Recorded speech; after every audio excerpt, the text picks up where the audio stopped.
Lidlauks netālu no Tukuma esošajā Smārdas pagastā ir bijis vienmēr. Padomjas gados militārais, bet no 2005. gada privātais uzņēmums. Pašlaik tā ir vizuāla tipa lidosta un spēkā ir domas pieņemtais lēmums, kas nosaka ierobežojumus gaisa kuģu masai līdz 5700 kg, kā arī pacelšanās un nolaišanās pārlidojot pilsētu atļaut vien no 8 rītā līdz 8 vakarā. Iedzīvotāji vēlas, lai tā būtu arī turpmāk, tāpēc uz sanāksmi par lidlauku attīstību sanākušo ir ļoti daudz.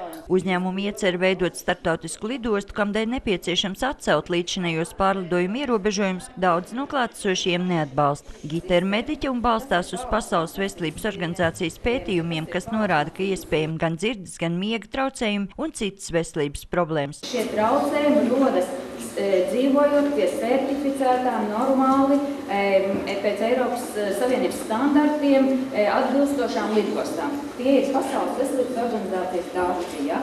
Tāpat daudz smāc bažas par trokšņa līmeni un nekustamo īpašumu cenu kritumu. Un, kā saka, un vēl morālā tādā apziņā, kad es tieku apzakts, mans īpašums vērtība tiek samazināta, un to visu manu uzdāvina mana mīļā pilsētas novada doma. Uzņēmumu Tukums Airport pārstāvis skaidro, ka izmērīt trokšņa līmeni pirms uzsākt lidojumu nav iespējams, bet par pamatu ņem Rīgas lidostas mērījums. 2009. gadā viņiem decembra mēnesī bija tikai 64,000 bija lidojumi vienā mēnesī. Jūs saprotat, ja? Mēs plānojam gadā uz 3,000. Ja?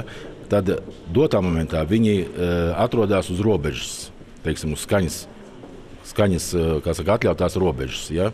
Lai pārsniegtu to. Viņi iekļaujas šīs parametros. Ja?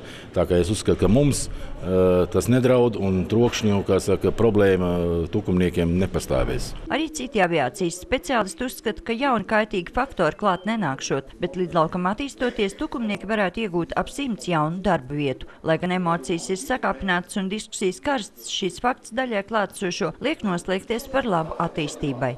Nekustamā, protams, ka bišķiņ kritīsies cenas, bet principā lidost arī Rīga, kas ir blakus dzīvo cilvēki, neviens jau no slimībām nav nomirs, nav tas dzirdēts nemaz. Jūs tā kā neuztraucaties? Nē, it nemaz. Es uzskatu, ka jātīstās pilsētā, tā ir baigā iespēja vispār, ja te ir lidlauks.